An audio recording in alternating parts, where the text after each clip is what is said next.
केंद्रीय गृह मंत्री अमित शाह ने एक बड़ी जनसभा को अभी संबोधित किया और आपकी जमकर तारीफ की है। क्या मायने हैं और आप क्या सोचते हैं इसके बारे में? तारीफ ऐसे कोई नहीं करते हैं ना, कुछ काम किया होगा मैंने तो जिससे प्रभावित होकर ही बोलते हैं जी। तो मैं बहुत ही धन्यवाद करती हूँ उन्हें कि मेरे बारे में अच्छा बोला उन्होंने कहा कि 14 में जब आपको टिकट दिया पार्टी ने तो आप अभिनेत्री थी, 19 में आप नेता बन गए और अब जो है अब आप मथुरा में हो गई हैं और आपने कृष्ण भक्ति को नया आयाम दिया। ये गृह मंत्री ने कहा आपके बारे में। ऐसे डिवोटी मैं कुछ काम कर रही हूँ इधर, और कुछ नहीं, ब्रजवासियों के बीच में रहकर ब्रज का सेवा करना एक काम है। वो एक सांसद बन के और अच्छा कर सकते हैं, बहुत कुछ कर सकते हैं, बहुत कुछ करना है। तो मेरे मन में बहुत सारी हैं बातें, क्या क्या करना है वो मैं करूँगी इस बार। पहले 5 साल में कुछ किया, सेकेंड 5 ईयर बेटर थिंग्स किया, ब्यूटिफिकेशन एवरीथिंग, ऑल इंफ्रास्ट्रक्चर इतना अच्छा हो गया, रेलवे स्टेशन अच्छा हो गया है, ऐसा बहुत सारे काम किया। Then this time is a bigger one, big project, like 11,000 crore का प्रोजेक्ट है 84 कोस परिक्रमा। अभी उन्होंने कृष्णा थीम भी बोला उन्होंने, वो मेरे मन में from the beginning first 5 year से है मेरा मन। मैंने हमेशा मैं चिट्ठी ले जाती हूँ उनको, सब देती रहती हूँ कि मुझे ये चाहिए वो चाहिए मथुरा के लिए, बिकॉज मथुरा के लिए क्या क्या चाहिए करके लोगों ने कोई बोला ही नहीं। जो भी सांसद बने हुए थे इतने सालों से, they should go and tell. और मेरा काम इसलिए होता है कि हमारी सरकार हमारी अपनी है, बीजेपी होने की वजह से, मोदी जी के साथ होने से वो मार्गदर्शन करते रहते हैं कि ऐसा करो ये करो, you know. So he keeps giving me the advice what to do, तो हम कर पाते हैं। मैम, लगातार 10 वर्षों से आप यहाँ सांसद हैं, तो इस बार अगर आप जीतती हैं तो जीत की हैट्रिक लगेगी। तीसरी बार कुछ चुनौती आपको नजर आ रही, कुछ आपको चैलेंजेस लग रहे हैं कि इस बार हैट्रिक की राह में कुछ चैलेंजेस? नहीं, ऐसा कोई नहीं है इस वक्त। तो आई मीन है 2-3 प्रत्याशी हैं दूसरे विपक्ष के, वो कैसा कितना आगे निकल आएंगे, कितना वोट वो लेके जाएंगे मालूम नहीं। बट हमारी जितना भी कार्यकर्ता तो बहुत मेहनत तो करते हैं। ऐसा नहीं कि मेहनत नहीं करेंगे क्योंकि हम जीत रहे हैं, हम मोदी जी के नाम पे और मेरा सिर्फ काम के नाम से नहीं हो सकता है। We have to tell the जितने भी ऑडियंस जो देख रहे हैं, ये भी मथुरावासी, तो आप लोगों को जाकर 26 तारीख को वोट देना ज़रूरी है, तभी तो मैं जीतूंगी। बिल्कुल। राहुल गांधी और अखिलेश यादव 2017 के बाद एक बार फिर साथ आए हैं, दोनों कैंपेन कर रहे हैं। आज अमरोहा में उनकी जनसभा थी, अब देखा मैंने कि गृह मंत्री अमित शाह ने रैली में भी उन पर हमले बोले। आप क्या सोचती हैं, उनके साथ आने से क्या चुनौती आपको लग रही है, क्योंकि वो भी बड़ा हमलावर हैं बीजेपी पे?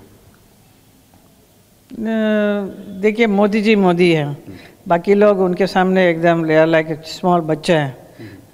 He is such a seasoned person, एक व्यक्ति जो है सिंपल घर से आए हुए, निस्वार्थ होकर सिर्फ देश की सेवा, राष्ट्र की सेवा में लगे हैं। और ऐसे सिंपल ऐसे नहीं लगे, प्राइम मिनिस्टर का जो पावर है उसको पूरा यूटिलाइज करके अच्छा काम सारे देश में, गरीबों के लिए, किसानों के लिए, महिलाओं के लिए, सिक्योरिटी के लिए, यू नो। देश में सिक्योरिटी कितनी ज़रूरी है, पहले कितना आतंकवाद का कितना घिनौना इंसिडेंट्स होता रहता था, वो आज कहाँ है? वो सब चुपचाप बिठा के रखा ना। तो इतना ये पावरफुल पोजीशन है, उस पावर को अच्छी तरह से यूटिलाइज कर रहे हैं हमारे प्रधानमंत्री। बाकी जितने भी आए गए पर अपने खुद के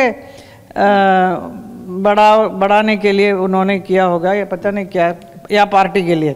but Modi ji is doing for the country. लेकिन पहले चरण के बाद अखिलेश कह रहे हैं कि पश्चिमी यूपी से हवा चली है, बीजेपी का सुपड़ा साफ होगा, और पहला ही शो बीजेपी का फ्लॉप हो गया। पहले चरण के बाद हमलावर हैं अखिलेश यादव, कह रहे पहला ही शो फ्लॉप हो गया। कौन सा फ्लॉप हो गया? ये पहले चरण का जो मतदान है उस पर अखिलेश यादव ने बीजेपी पे हमला बोला और कह रहे जो पहला शो हुआ है वही फ्लॉप हो गया। ऐसा कुछ मुझे तो नहीं लगता ऐसा। मैम, इस बार वो कौन से मुद्दे हैं जिन मुद्दों को आप जनता के बीच लेके जाएंगे और आपको लगता है कि जनता का आशीर्वाद फिर से मिलेगा? है, मैं जो काम करना चाहती हूँ उसका मैं पूरी तरह से मैं उसका पूरा करके रखूँगी।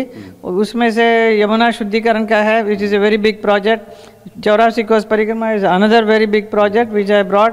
There is one huge highway Pilibhit to Bareilly का एक express highway which is going to give lot of relief for the public of Raya and all this.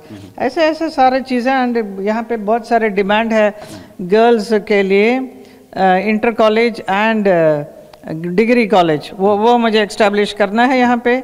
और यहाँ पे रेल का जैसे small airstrip for the airplane to come, this I want to do here, so the जितने भी आएंगे लोग उनके लिए अच्छा सुविधा रहेगी।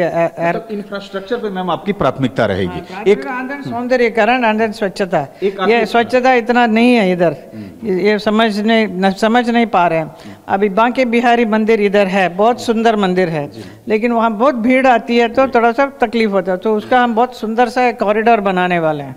उससे बहुत सुविधा भी होगी जनता को भी, और जहाँ पे जहाँ उसके जो देखभाल करते हैं जो पंडित वगैरह हैं उनका भी बहुत रिलीफ मिलेगा, और वह जगह स्वच्छ भी होगा और सुंदर भी हो जाएगा। मैम आरएलडी फैक्टर से कितना फायदा होगा? जयंत चौधरी मंच पे थे, उन्होंने आपके बारे में कहा भी कि कभी हम खिलाफ चुनाव लड़े थे और आज आपके लिए वो चुनाव प्रचार कर रहे हैं, तो आपको क्या लगता है? और चौधरी चरण सिंह जी को जिस तरह से केंद्र सरकार ने भारत रत्न दिया, वो मुद्दा उठा, जयंत चौधरी ने भी मंच से कहा, गृह मंत्री ने भी इसका जिक्र किया।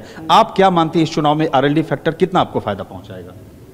उनके साथ आने से काफ़ी फ़ायदा डेफिनेटली होगा। मैंने भाषण में भी कहा था, दुगनी नहीं चौगनी होगी। I mean it's is always better to have somebody with you, and our party is raising party, it is successful party. इसमें और दूसरा कोई आ रहा है तो इसमें हमें और सक्सेस मिलेगा, उनको भी मिलता है। ये हमारा पार्टी ऐसे डूबा हुआ पार्टी नहीं है, तो ये डूबे हुए जो मिलेंगे तो और भी डूबेंगे।